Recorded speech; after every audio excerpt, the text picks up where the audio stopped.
Assalamualaikum warahmatullahi wabarakatuh. Sahabat beriman, kelompok Houthi Yaman telah mencoba menyerang kapal induk bertenaga nuklir Amerika Serikat Harry S. Truman dan kapal perang pendampingnya. Upaya serangan pada hari Minggu tersebut dilakukan dengan belasan rudal dan drone sebagai pembalasan atas serangan besar-besaran Amerika Serikat dan Inggris terhadap basis-basis mereka di Yaman.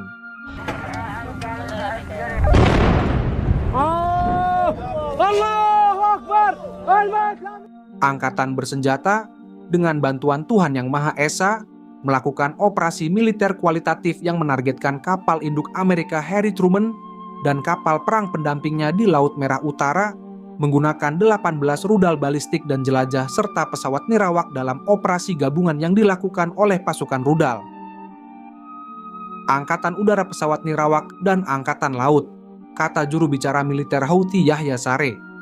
Kelompok militan Palestina Hamas menembakkan roket ke Israel dari Gaza untuk membalas serangan Israel ke wilayah kantong tersebut.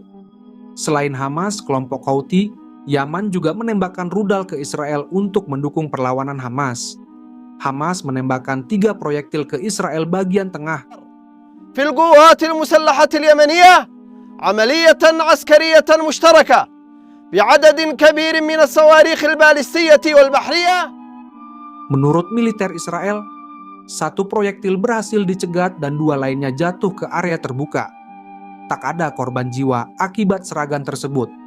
Namun, Amerika mengiklaim upaya serangan balasan Houthi telah digagalkan. Seorang pejabat senior pertahanan Amerika Serikat yang berbicara secara anonim mengatakan kapal perang bersama jet tempur F-16 dan F-18 Amerika telah menembak jatuh belasan drone yang diluncurkan kelompok Houthi jauh sebelum drone-drone tersebut dapat menimbulkan ancaman.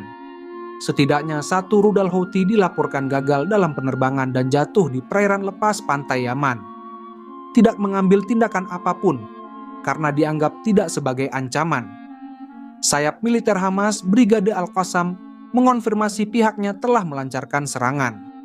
Brigade Al-Qassam telah mengebom kota Tel Aviv jauh di dalam wilayah pendudukan dengan rentetan roket M90 sebagai balasan atas serangan Israel. Israel juga diserang pemberontak Houthi Yaman semalam. Milisi yang didukung Iran itu mengatakan telah menembakkan rudal balistik ke Israel sebagai tanggapan atas serangan yang kembali terjadi di Gaza. Ini adalah kedua kalinya Israel menyerang Gaza sejak gencatan senjata berakhir. Militer Israel mengatakan telah mencegat rudal itu. Israel menyalahkan Hamas atas pertempuran baru tersebut. Israel beralasan menyerang Gaza karena Hamas menolak menerima persyaratan gencatan senjata yang telah direvisi. Hamas menuduh Perdana Menteri Benjamin Netanyahu secara sepihak membatalkan gencatan senjata dan menempatkan para sandera dalam kondisi yang tidak diketahui. Serangan ke Gaza membuat warga Israel marah. Pengunjuk rasa di Yerusalem berkumpul di luar parlemen Israel, Knesset, untuk memprotes Perdana Menteri Netanyahu. Mereka menentang perang tersebut.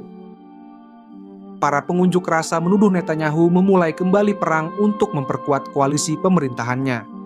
Koalisi Netanyahu terancam runtuh karena perpecahan akibat perang di Gaza. Tak lama setelah serangan udara besar-besaran pada hari Selasa, Menteri sayap kanan Itamar Ben-Gvir mengatakan bahwa ia akan kembali ke koalisi Netanyahu. Ia telah keluar dari pemerintahan pada Januari saat Israel menyetujui gencatan senjata di Hamas. Dalam pertemuan Kementerian Keamanan Nasional pada hari Kamis, Ben-Gvir mengatakan senang kembali bergabung dengan pemerintahan Netanyahu setelah 2 bulan vakum.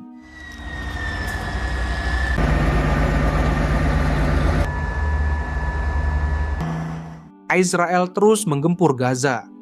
Dalam 3 hari terakhir, korban jiwa hampir mencapai 600 orang. Sebagian korban adalah perempuan dan anak-anak. Kementerian Kesehatan Gaza mengatakan jumlah korban kemungkinan bertambah karena banyaknya orang yang terkubur di bawah reruntuhan.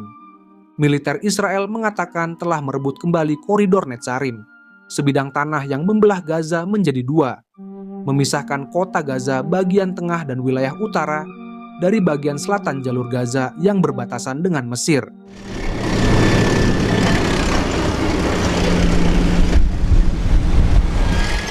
Pada hari Kamis, pasukan pertahanan Israel (IDF) mengatakan telah melancarkan 2 serangan darat lainnya di Gaza, di kota selatan Rafah dan di utara jalur tersebut. IDF mengklaim dalam agresi militer di Rafah di kamp pengungsi Al-Shabura, mereka berhasil membongkar beberapa lokasi infrastruktur yang diklaim sebagai sarang teroris. Operasi darat di wilayah utara didahului oleh serangan Israel terhadap kota Beit Lahia pada pagi yang sama. Menurut IDF, mereka menargetkan infrastruktur dan lokasi peluncuran rudal anti-tank Hamas di sana. To make sure Hamas stands in accordance with the agreement. IDF troops will continue to be deployed and operate and to do everything. Presiden Amerika Serikat Donald Trump mendukung penuh serangan Israel ke Gaza di darat dan udara. Menurut Sekretaris Pers Gedung Putih Karoline Leavitt pada Kamis, 20 Maret 2025. Ia menyalahkan Hamas atas kekerasan tersebut. Dia sepenuhnya mendukung Israel dan IDF serta tindakan yang telah mereka ambil dalam beberapa hari terakhir, kata Leavitt kepada wartawan. Presiden menjelaskan dengan sangat jelas kepada Hamas bahwa jika mereka tidak membebaskan semua sandera, akan ada banyak hal buruk yang harus dibayar. Sayangnya, Hamas memilih untuk mempermainkan kehidupan di media. Ujarnya dilansir dari Al Arabiya. Leavitt mengatakan situasi ini sepenuhnya merupakan kesalahan Hamas karena menyerang Israel pada 7 Oktober 2023.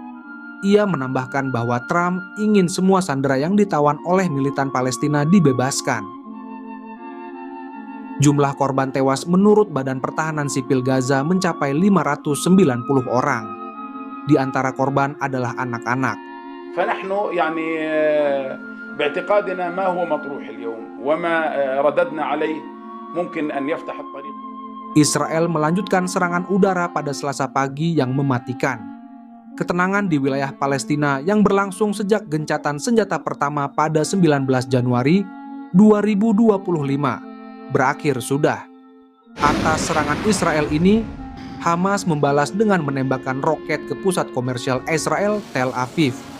Israel mengatakan telah menutup rute utama utara selatan wilayah itu saat pasukan memperluas operasi darat yang mereka lanjutkan. Indonesia mendesak Dewan Keamanan PBB dan komunitas internasional untuk segera mengambil tindakan guna menghentikan serangan Israel, serta menyerukan semua pihak memulihkan gencatan senjata demi mencegah lebih banyak korban sipil. Kemlu menegaskan Indonesia selalu memperjuangkan perdamaian dan kemerdekaan Palestina. Indonesia terus mendesak Israel menghentikan pendudukan terhadap Palestina.